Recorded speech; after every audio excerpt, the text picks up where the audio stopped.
Oh my God. Oh my God. Thank you. Thank you. Thank you.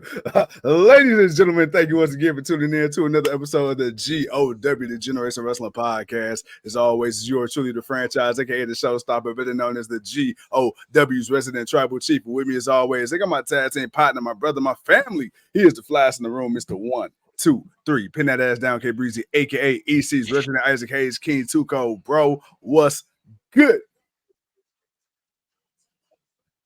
Man, what's good with y'all? Daniel, what's good with you, man? What's good with the people, man? You know, it's that Monday night block party, man. You know, your boys had to come on, talk a little wrestling. Nothing really too crazy. It's just really a lot of the setup for Crown Jewel, which is okay. You know, they finally getting the Raw tag team titles back into the picture. The Viking Raiders or the Viking Warlord, whatever the hell they call them. We back to the original, the War Raiders, baby. The War Raiders, okay. The War Raiders or whatever they're going to call themselves this time. They're back off injury, so we're gonna see where they go. It looks like AOP is gonna be a part of this tag team tournament. They're gonna face the New Day. Dragon Lee's finally getting some love. He's getting a little promo. Hey, Him and RHEA are gonna be in the tag team tournament, so they're gonna try to go for the tag team championships. We're gonna see the Creed brothers in the tag team tournament. So right now, it was really just a lot of setup. Jimmy decided to show up to try to talk to his brother, but we already knew where that was gonna go, and it went actually it went less than I expected because Jay said more to him than I thought he would. So that the first time he just walked away from him like, oh, that was perfect. That was exactly what I thought. And then the second time he's like, oh, he actually said something to him. I didn't think he was gonna talk to him. You just look him up and down and just walk all right back off. I was fine with it. But hey, you know what I wish he would have said? When he said, I gotta talk to you. If he gonna say something at all, he should have been like, "No, you walk off. No, you walk off." That'd have been perfect. That'd have been perfect. But yeah, other than that, like I said, man, just a lot of setup, just for Crown Jewel. But I did like the little segment they did with Bronson Reed. A little sit down with him and Pierce. Yeah. I'm like, you know what? That was a little different. That was it was different. It was different because it wasn't an interview. It was just Bronson. It was just the general manager and the wrestler, and just having a real conversation. I like that. I actually liked it that they can do that a little more often. Not too much, but just what I'm saying. And I like what Pierce said. This almost kind of made sense in what and why he runs the show the way he does. He's like, man, I let y'all do what y'all do. Even though I know there's going to be blowback on me, but I let y'all handle y'all business because of the industry of what we're doing. He's like, but at the same time, I can't have you running down the barricades and hurting down people, man. Like, bro, like, all right, you want an opportunity. Okay. I'm hearing you. I'm seeing you, but you gotta do it in a better way. And Seth Rollins, and I like what Seth Rollins said. Everything that he said was perfect. I need guys like Bronson Reed because guys like that keep me sharp. Yeah, that's the thing that they should have been saying for years. That's the type of thing that they should have been saying for years. I love that I'm hearing it now, but they should have been saying stuff like that. But I'm glad I got to hear it. I'm glad a guy like Seth Rollins got to say it and put over a guy like Bronson Reed. So Crown Jewel, I'm hoping for Crown Jewel. It may make a Raw. I can see it trying to be a Raw episode, but then it may not make it. But I'm hoping Crown Jewel, Seth Rollins, Bronson Reed, give it to them. I mean, I think you would definitely have to do this at Crown Jewel, especially with Seth Rollins coming back after the massive attack laid by Bronson Reed when he hit him, I believe, with those 6 big splashes. Bronson Reed been wreaking havoc. I mean, he put that boy Braun Strowman out of commission for a hot second. And on top of that, too, it's like you say, I liked how Seth Rollins, though, instead of being the old, angry, grizzled vet, he's like you say, he put himself in that equation. You're like, bro, you know what? I respect it because I did the same thing. Pierce, when you was wrestling, you did the same thing. It's like, okay, this young punk trying to make a name. I respect it. But hey, and then the thing I like about Seth, hey, you know what? It's cool. I ain't even mad at it. Let me at him. Because like you say, he gonna keep me on my shit. So iron sharpens iron.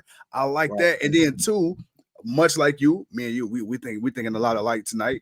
I liked what Adam Pearce said too, because again, what's the main thing everybody says about, man, Nick Aldis would never? Well, that's true. When you think about it, it is a lot of carnage. What's the one thing that what's the one thing that people have been complaining about in WWE? All right, man. It's like every time they about to fight, the referees come stop it. You know, we never get to fight. What did Cody joke about at AEW when he first went there? Oh, what's to stop me from jumping in the crowd and whooping your ass now? Well, now we get literal fans thrown at wrestlers. So it's like, okay. But bro, I do have a little bit of a problem. I could be nitpicking, right. In the words of Tuco, I could be nitpicking, but I feel like I must speak my mind. I understand what they're trying to go for with Raquel and Liv, the whole China Triple H kind of thing, that with the female. I get that, but bro, why do I feel like Raquel just feels like a fucking flunky? Like, I don't feel like she's the enforcer. I feel like she's a fucking. You're overthinking it. You already gave yourself the answer. You already gave yourself the answer. Mm-hmm. She doesn't feel like it. Oh, wow. Okay. First of all, hold on. Before we get back to that, Nia Jax just showed up and just decimated everybody. Hold up. I'm actually ahead of you today. Hold up. Oh, wait, damn, really? Damn, yeah, it's over. I am back a little bit. I hate that. Oh, okay. Dom came out and saved her. All right, it's lucky. She lucky. But no, man. That I realized Nia came back. I didn't realize I was that far back. I thought I was live. But she is a flunky. Mm-hmm. That's you answered your own question, man. She is a flunky. That's what she's doing. She's just now getting back. So right now she's playing the Big Daddy Cool to Liv Shawn Michaels. Okay. So she playing the Kevin Nash to the Shawn Michaels. Okay, I got you. Earl says, "How does Raw?" Because this was a taped episode of Raw. Earl, they taped this episode because they're supposed to be in Australia for 2 weeks. So next week in Raw, when they do the Braun Breaker versus Jey Uso, that's supposed to be live in Australia. So I'm assuming whatever is going to happen with Rhea Ripley next week, that's going to happen live in Australia. So that's part of the reason why the show was really why it was what it was. Yeah. But no, man, like I said, other than that, so we had that. Okay, we had Jimmy, you know, trying to holler at his brother. Jay wasn't really rocking with him, right? We had that. We had Xavier Woods save Kofi from getting his ass whooped post-match by Braun Breaker, but then of course Jimmy Uso, he came out to help in that situation. Did we? I mean, storyline purposes, you know, you always got to put air quotes around helped. But let me ask you this: you said something earlier, man. AOP back in NXT, you and I, we were huge fans of AOP in their original run. Especially with Paul Ellering. We were huge fans of Karrion Kross. Okay, so I know we've been real funny with Karrion Kross ever since the whole GIMP outfit thing, and then the rebrand, and then the comeback, and it ain't really been what we wanted it to be.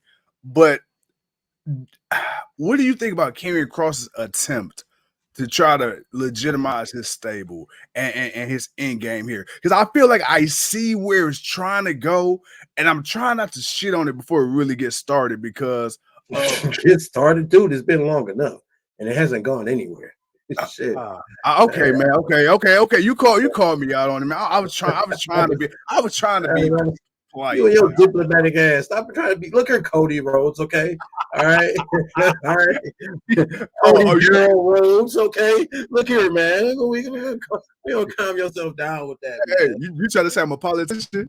Yeah, man, you over there politic your politician ways.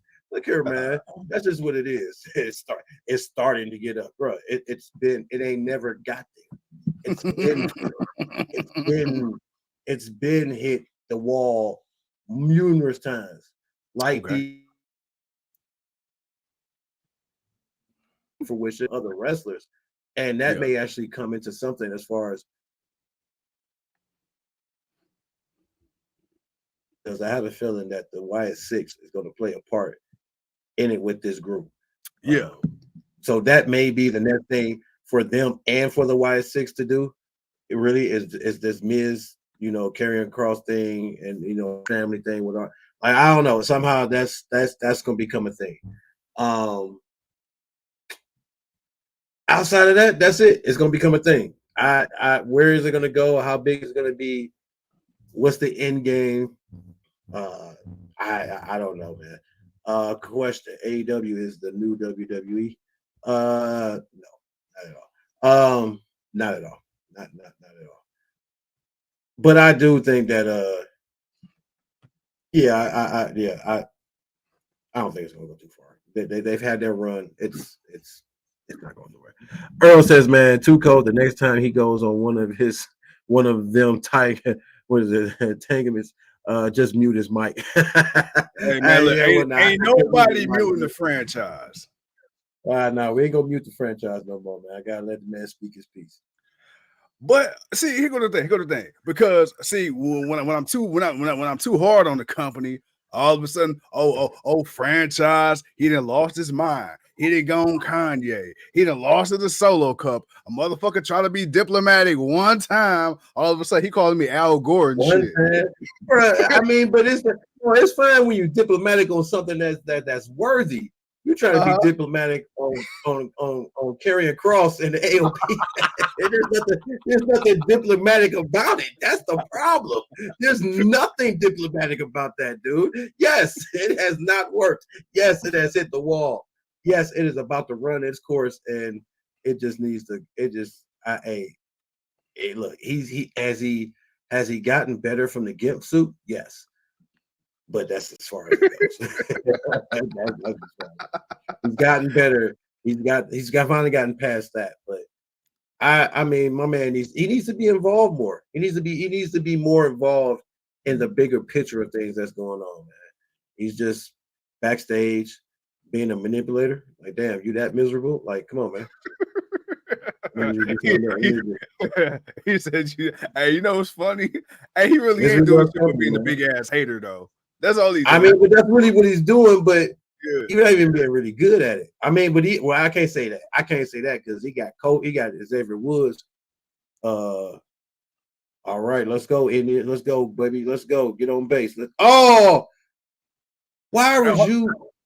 Wait. What's the score? Man, it's 5-1. Damn. It's 5-1, but the damn runner went too far past the base and got tagged out at first. So now we got it out. Wait, the dummy tried to circle the base instead of just running up the line?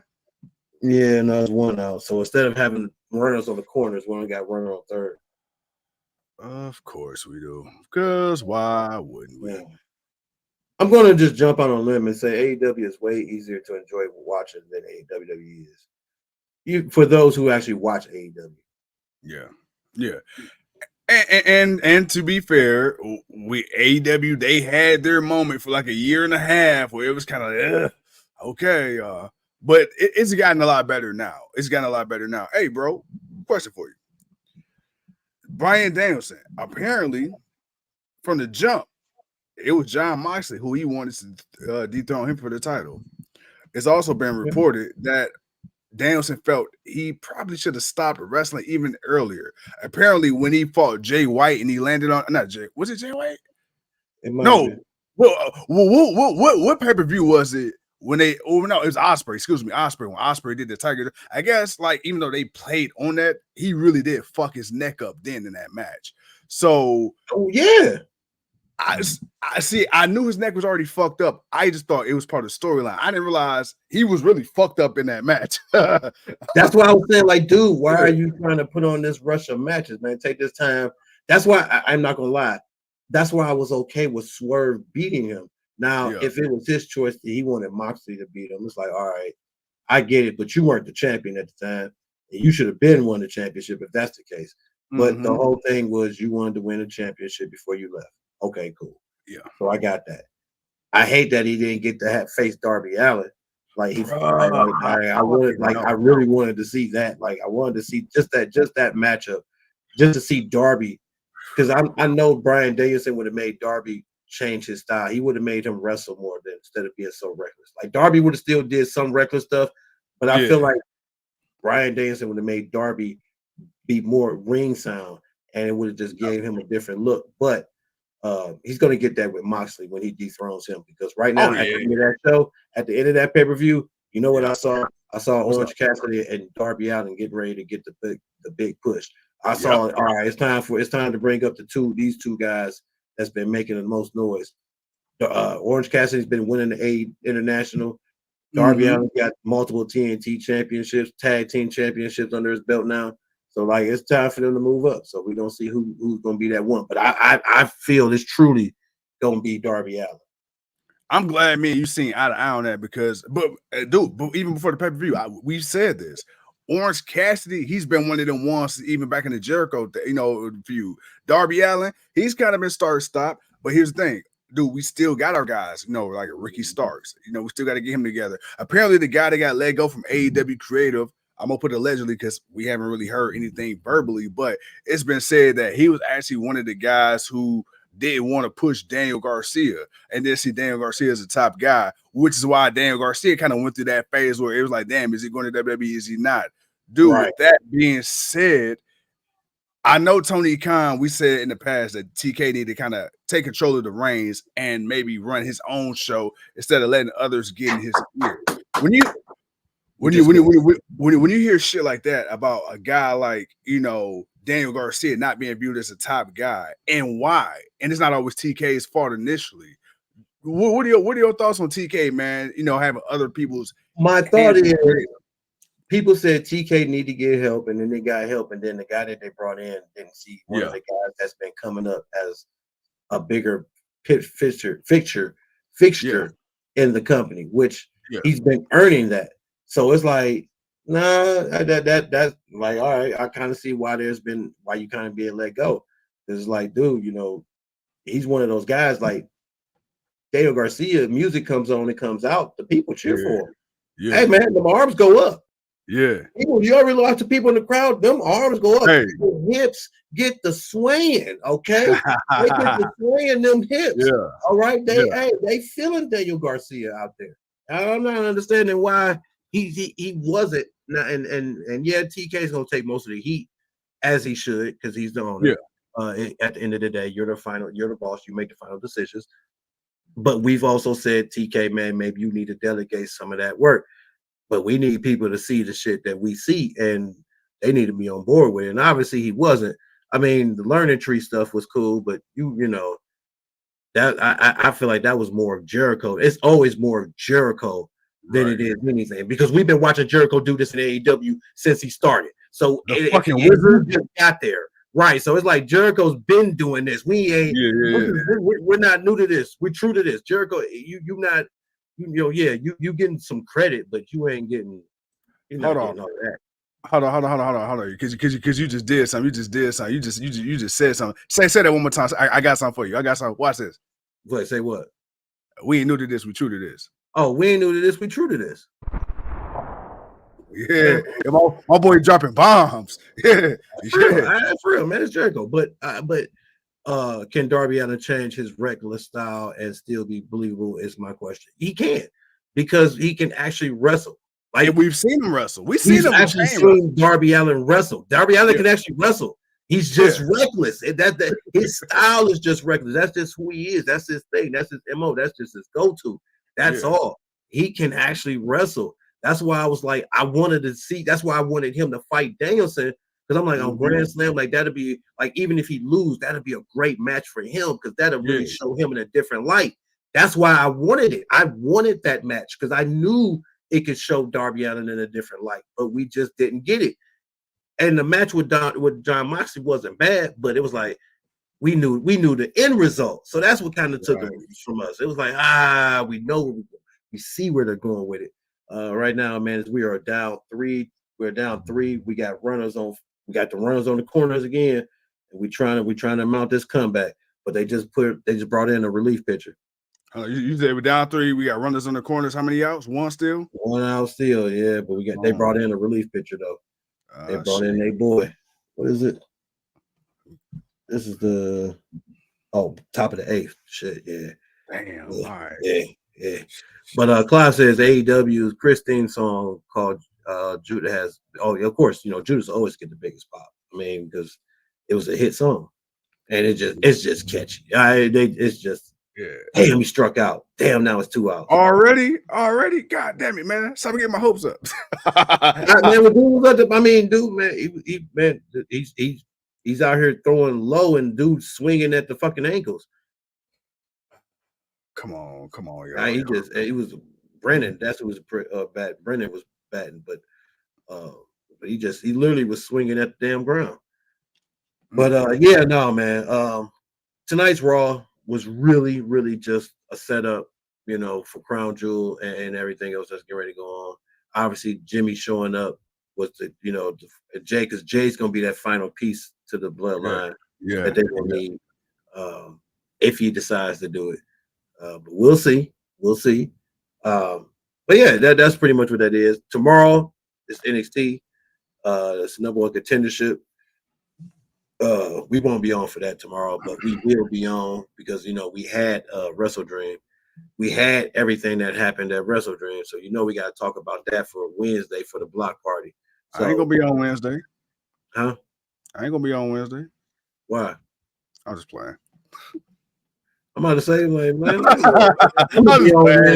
like, we're gonna be on. We're gonna be on, bro. I'm about to say, I well, shit. Somebody gonna have to be on, goddamn it, because I don't know what the hell's going on with you. we about to find out. But no, Wednesday, man, Wednesday night block party, man. We gonna do what we do. They got out, man. No runners. Damn it. Well, they got one run, but that was it. I ain't gonna lie, man. We might as well go ahead and get ready for game 2. I mean, yeah, true that. Probably but if I can support the Browns, I can support the Guardians. Go team. Go. They in the playoffs. Hey, shit. Yeah. Go. My thing is this, bro. We can't keep letting dude. The Yankees are to the Guardians what the fuck the Cavs was to the Raptors back when we had LeBron. You remember how every time we played Toronto, it was just over with. That's how I feel every time we play the Yankees, bro. It's like, God damn, can we play anybody else? Anybody? Yeah. Let's play the fucking Mets. Let's play the Mets. Don't nobody give a fuck about the Mets. Man, and look, the Mets playing the Dodgers. Shit, the Mets fucking win too. Hey, I ain't gonna lie, bro. I will say out there cracking grand slams and shit. I was just about to say, hey, if it's one team I don't want to play, it's them goddamn Dodgers, bro. Yeah, tell me. Yeah, man, that boy come here. Oh my God, this place gonna flood. Bron Treese, what's up, man? He says, have we figured out this new Raw system yet? Yeah, 2 hours. It ain't much to figure out. Ain't nothing else. It's 2 hours. Like you literally just gotta copy and paste the shit you do on SmackDown. You already got a 2-hour show. That's it. Same shit. That's it. I mean, the pacing of the show was a little bit better. It didn't seem so much commercially and more talkative. It did seem to flow a little bit better. I mean, it's still, it wasn't a great Raw. It was an okay Raw, but it wasn't nothing. It kind of ran smoothly, but at the same time, it was still Raw. You said Earl says the shit bowl Bills versus the Jets tied at 20.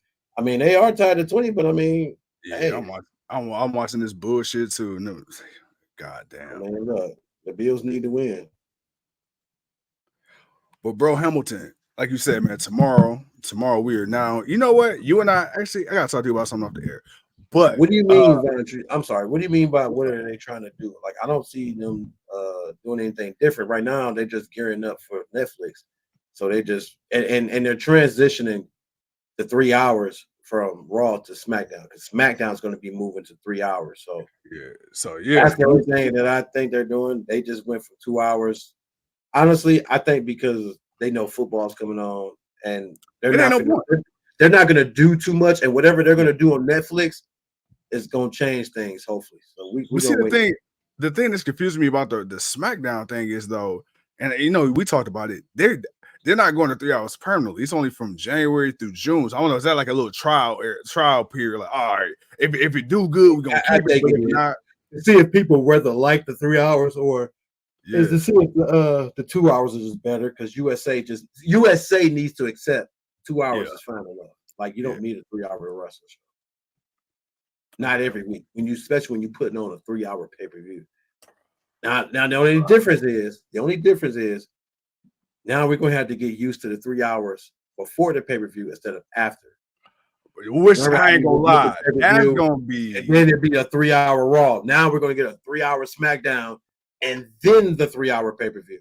And then the pay-per-view is on Saturday. So it's damn near like you got 2 pay-per-views if you look at it, because it's like you got the 3-hour SmackDown followed by like a 3-9. But that's how the Raw, but that's how it used to be for the Raw. That's true, because it's Sunday, Monday.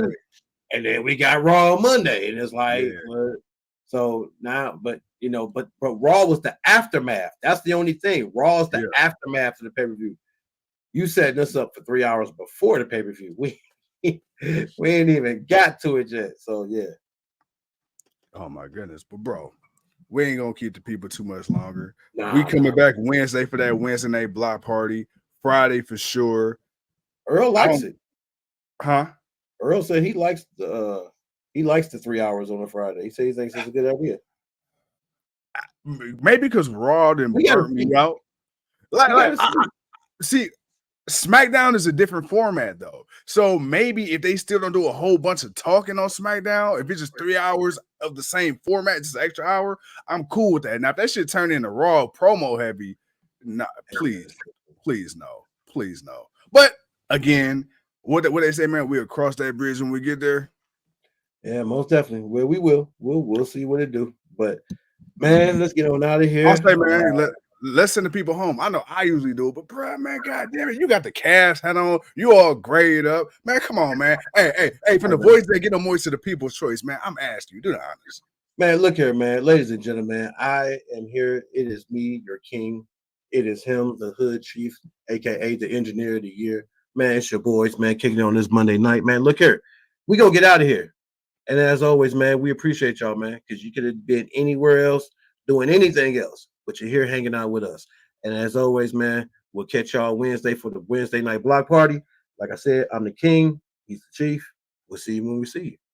Bye-bye, bitch.